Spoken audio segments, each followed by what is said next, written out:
Electricity markets are failing to keep up with growing demand as the United States faces its first significant increase in electricity demand in decades. The grid itself is not only aging, but also straining against the financial, logistical, and legal barriers to adding new supply. It's enough to make you wonder, what's the point of an electricity market, anyway?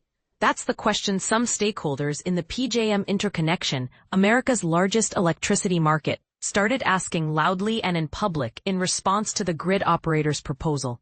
https://heatmap.news/datacenterspjm that new large energy users could become non-capacity backed load.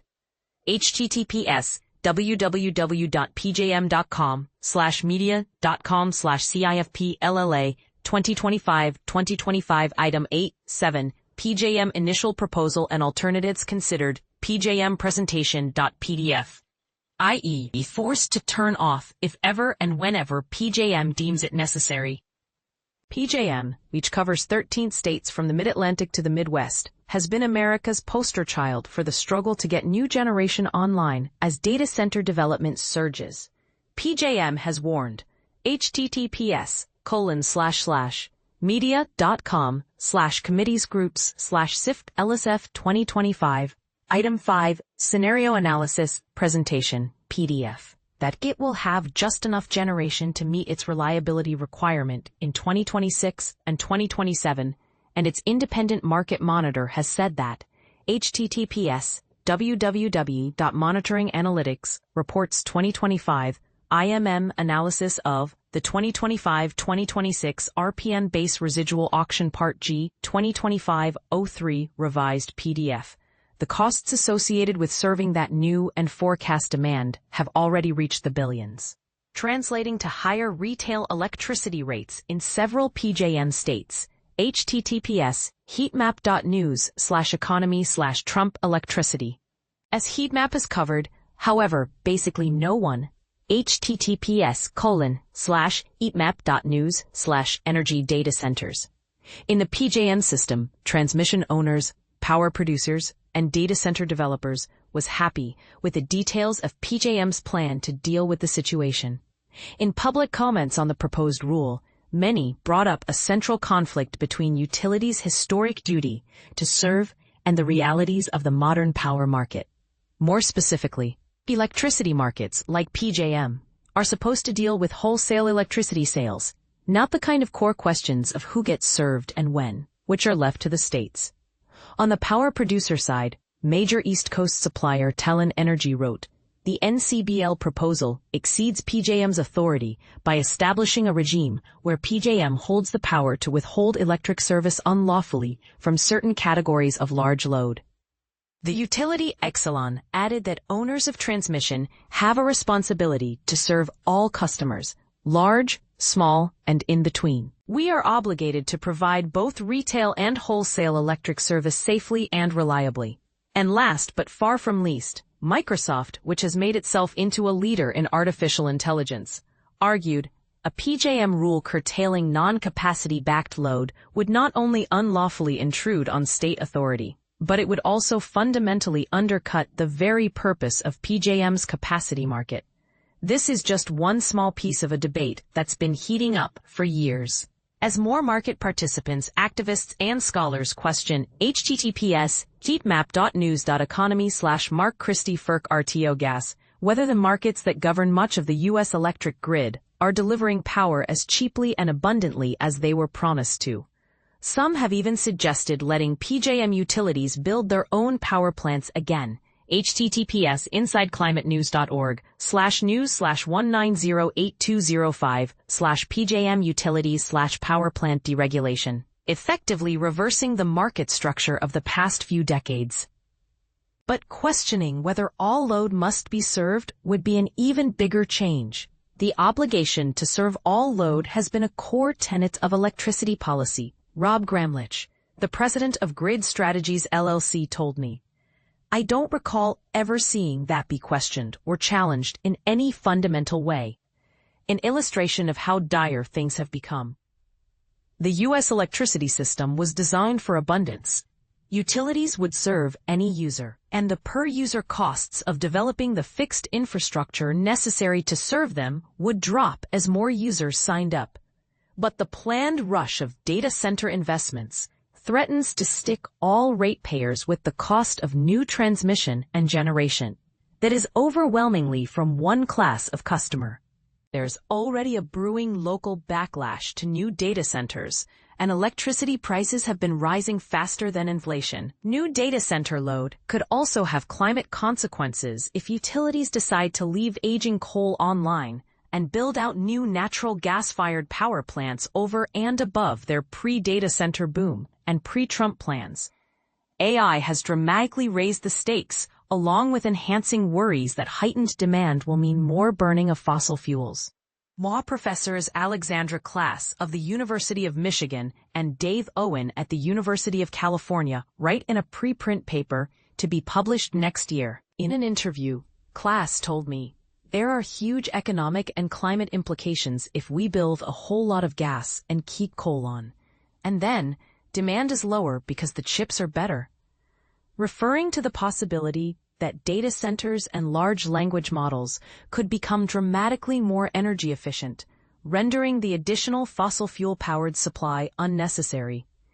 Even if the projects are not fully built out or utilized, the country could face a situation where ratepayers have already paid for grid infrastructure, whether it's through those wholesale markets or through their utilities in traditionally regulated states, she said. The core tension between AI development and the power grid, Klass and Owen argue, is the duty to serve, or universal service principle that has underlain modern electricity markets for over a century. The duty to serve, to meet need at pretty much all times, worked for utilities because they got to pass through their costs, and it largely worked for consumers because they didn't have to deal very often with unpredictable blackouts, Owen told me. Once you knew how to build transmission lines and build power plants, Klass added, there was no sense that you couldn't continue to build to serve all customers. We could build power plants. And the regulatory regime came up in a context where we could always build enough to meet demand. How and why goes back to the earliest days of electrification. As the power industry developed in the late 19th and early 20th century, the regulated utility model emerged, where monopoly utilities would build both power plants and the transmission and distribution infrastructure necessary to serve that power to customers. So that they would be able to achieve the economies of scale required to serve said customers efficiently and affordably, regulators allowed them to establish monopolies over certain service territories with the requirement that they would serve any and everyone in them. With a secure base of ratepayers, utilities could raise money from investors to build infrastructure, which could then be put into a rate base and recouped from ratepayers over time at a fixed return. In exchange, the utilities accepted regulation from state governments over their pricing and future development trajectories. That vertically integrated system began to crack, however, as ratepayers revolted over high costs from capital investments by utilities, especially from nuclear power plants. Following the deregulation of industries such as trucking and air travel, federal regulators began to try to break up the distribution and generation portions of the electricity industry.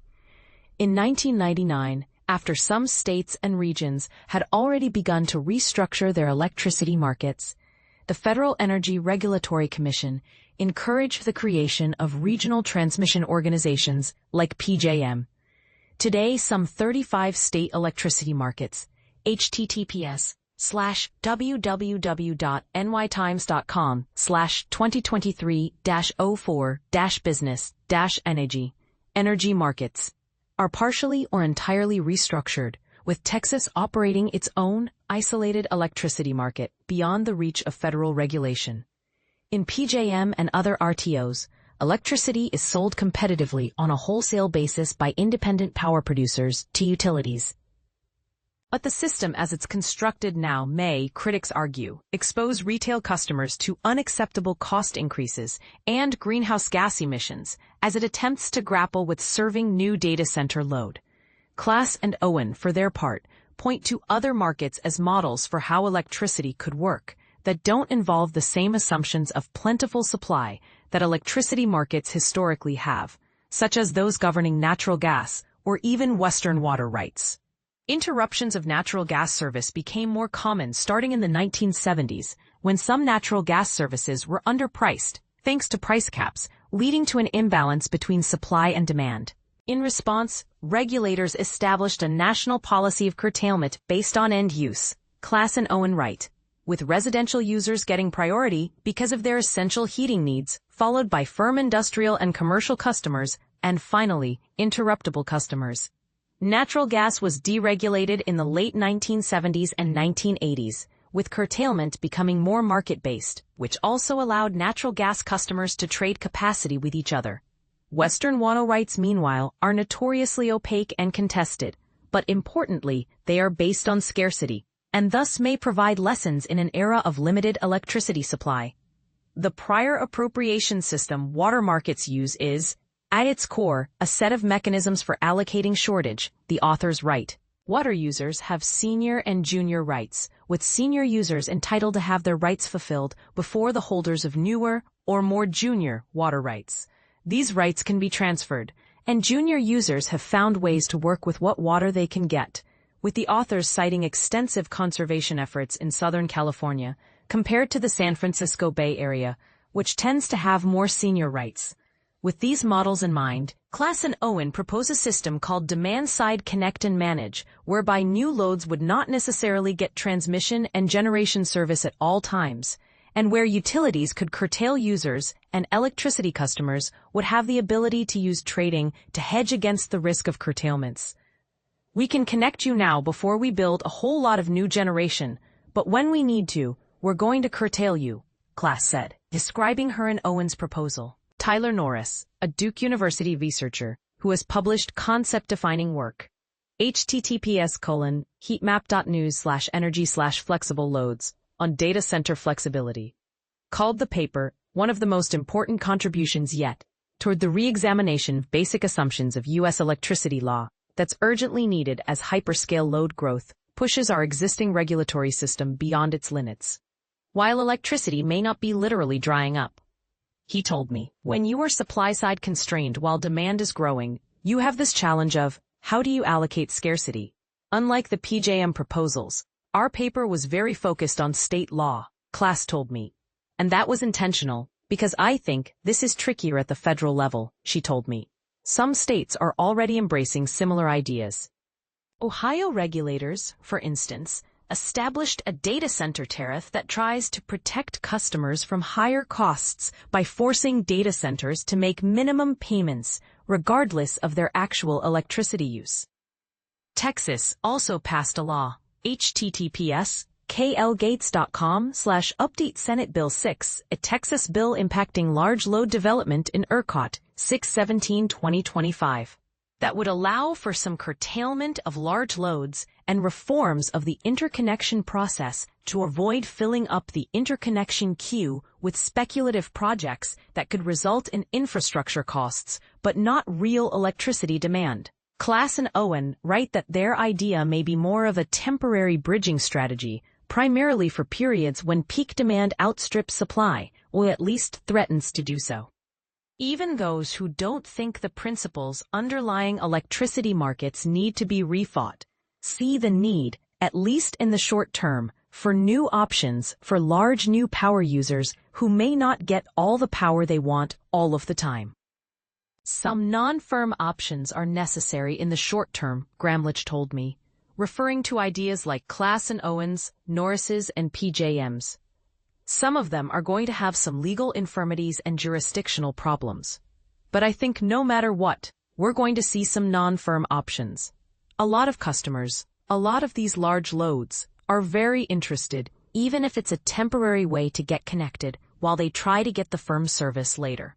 If electricity markets have worked for over 100 years on the principle that more customers could bring down costs for everyone, going forward, we may have to get more choosy, or pay the price.